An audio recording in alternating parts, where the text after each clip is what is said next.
वसीम अकरम ने कल एक इंडियन टीवी को अपना इंटरव्यू दिया है।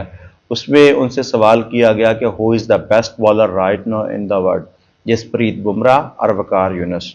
तो वो बहुत सारे लोगों की एक्सपेक्टेशंस पर पूरा नहीं उतरे। बहुत सारे लोगों का ख्याल था कि वो जसप्रीत बुमराह का नाम लेंगे। उन्होंने सेलेक्ट किया वकार यूनुस को। वकार यूनुस को वो कहते हैं कि आपने अपनी जवानी पर, अपनी पीक पर देखा नहीं है। उसकी बॉल में इतना पेस था कि उसको खेलना अनप्लेएबल था। वो साइड स्क्रीन से भागता आता था और सप्लिंट मारता था। या तो डंडे पे गेंद लगती थी या एलबीडब्ल्यू गिट्टे पे गेंद लगती थी और प्लेयर वो जा। और वो कह कर आउट करता था कि भाई साहब अब मैं याद कर मार रहा हूं, अब मैं आपको आउट कर रहा हूं, बच सकते हो तो बच जाओ। जसप्रीत बुमराह ने अपनी एक वीडियो में कहा था, वो मेरे ख्याल 5-6 साल पुरानी वीडियो है, उसमें उन्होंने कहा था कि मैंने यारकर मारना वकार यूनुस की वीडियो, वसीम अकरम की वीडियो और जहीर खान की वीडियो देख कर कराने सीखे हैं। अब गुरु का और चेले का कोई कंपैरिजन होता ही नहीं है। और दूसरी बात यह है कि हम हर प्लेयर का एक दूसरे के साथ कंपैरिजन क्यों करते हैं। हर बंदे की अपनी क्रिकेट गेम है, अपना तरीकाकार है, अपना उसका टेम्परामेंट है। हर क्रिकेटर का एक अलग टेम्परामेंट है, उसकी अलग एक सोच है, अलग एक्शन है और अलग जो है ना वो बॉल करवाने का तरीका है। वकार यूनुस ने जिस दौर में बॉलिंग करवाई है वो दौर अलग था। उसमें वकार और यूनुस इतने लीथल थे कि उनको खेलना जो है ना वो हाई साई बल्लेबाज के बस की बात थी नहीं। जिस दौर में सुनील गावस्कर खेलते रहे हैं और सचिन तेंदुलकर खेलते रहे हैं, ऐसे में इन दोनों का कंपैरिजन करना जो है ना वो ज़्यादा मुश्किल है। और वैसे भी इन दोनों का कंपैरिजन बनता भी नहीं है। किसी भी प्लेयर को दूसरे के साथ मिलाना मेरा ख्याल है ये पहले प्लेयर की या दूसरे दोनों की तौहीन है। एक बंदे की क्रिकेट की डायमेंशंस अलग हैं, दूसरे की अलग है। एक का टेम्परामेंट अलग है, दूसरे का टेम्परामेंट अलग है। तो सो आप इन दोनों को ना एक साथ मिला नहीं सकते। दूसरा, वकार यूनुस ने ना वसीम अकरम ने वकार यूनुस के रज कर तारीफ की है। वो कहते हैं कि यार हम दोनों की आपस में जो है ना पॉजिटिव किस्म की रिवाइवलरी थी। हम जो है ना एक इनिंग में अगर वकार ने 5 विकेटें ली है ना तो अगली इनिंग में वसीम अकरम की पूरी कोशिश होती थी कि मैं वकार भाई से ज़्यादा विकेटें लूँ, या ज़्यादा ना भी लूँ तो कम से कम 5 विकेटें लूँ। जो पॉजिटिव रिवाइवलरी होती है ना उसमें फिर आपको जान मारती हुई टीम नज़र आती है। फिर उसमें वसीम अकरम ने यह भी ऐड किया कि यार जब हम ग्राउंड में होते थे ना तब वकार और तरह का होता था, ग्राउंड से बाहर वो बड़ा नॉटी किस्म का जुगतबाज आदमी था, वो बड़ा हंसमुख आदमी है, ठीक है। तो इसलिए उनके जो लोग जो सवाल का मतलब था, जो उगलवाना चाहते थे, उनका मकसद तो मेरा ख्याल है पूरा ना हुआ। जसप्रीत बुमराह की अगर बात करें तो बुमराह इस दौर का तीनों फॉर्मेट में सबसे बेहतरीन बॉलर है, इसमें कोई दो राय है नहीं है।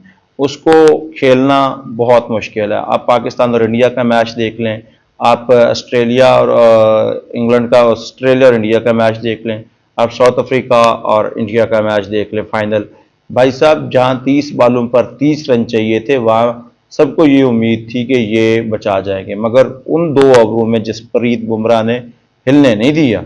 उसमें मेरे ख्याल है उसने 1 या 2 विकेट्स भी निकाली हैं और रन उसने कंसीड नहीं होने दिए। यही बॉलर होता है। उसकी बॉल की एक्यूरेसी इतनी ज़्यादा है कि इस दौर में उस जैसी एक्यूरेसी किसी के पास भी नहीं है।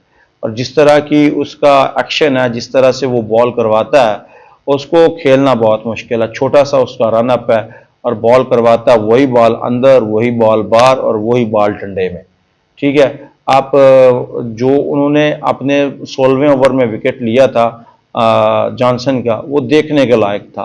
बॉल पड़ा जॉनसन के हिसाब से, बॉल जो है ना वो बैट के करीब आ रहा है, उसने बैट को किया, वो बैट से कम इतने फासले के से जो है ना मूव होकर वो विकेट में गया, आखिरी डंडे पे लगा, तीसरे डंडे पे। तो आप इन दोनों का मुकाबला करेंगे तो फिर आप वकार यूनुस को नीचे नहीं रख सकते। वकार यूनुस को उस जमाने में उसके बाद भी खेलना बहुत मुश्किल था। वो रिवर्स स्विंग का बादशाह था, वो और वसीम अकरम। वो तो ऑस्ट्रेलिया में, न्यूजीलैंड में जहाँ घास इतना इतना होता है, बाउंसी विकेट होते हैं, वहाँ नहीं किसी को खेलने देते थे। सब कॉन्टिनेंट में तो उनका घर था, फिर उधर भी उनको खेलना जो है ना वो अनप्लेएबल था। और पाकिस्तानी क्रिकेट टीम तब शाइन भी इसीलिए की हुई थी, नाम भी पाकिस्तान का इसीलिए था कि दो ये थे, ऊपर से 2-3 और बॉलर जो है ना वो साथ मिलके हिलने नहीं देते थे। तो अब जो है ना जसप्रीत बुमराह के लेवल का पूरे दुनिया में कोई बॉलर नहीं है, इसमें कोई दो राय है नहीं। जसप्रीत बुमराह को इस वक्त खेलना अनप्लेएबल है। मगर उनका वकार यूनिस के साथ पैच करना वो गलत है। आप इस वक्त विराट कोहली के साथ किसी को मिलाएंगे तो वो गलत है, क्योंकि विराट कोहली का जो टेम्परामेंट है, जो क्लास है, वो किसी और प्लेयर की नहीं है। आप विराट कोहली को सचिन तेंदुलकर के साथ मिलाएंगे तो ये सचिन तेंदुलकर के साथ ज्यादती होगी।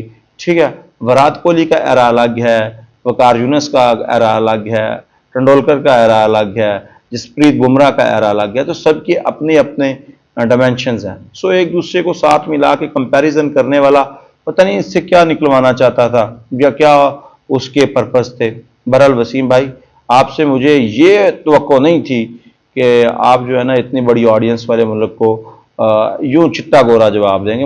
मुझे भी ये लगता था कि आप जसप्रीत बुमराह पर जाएंगे, मगर आपने वकार का नाम लेके ना आपने लेजेंड होने की दलील को कंफर्म कर दी।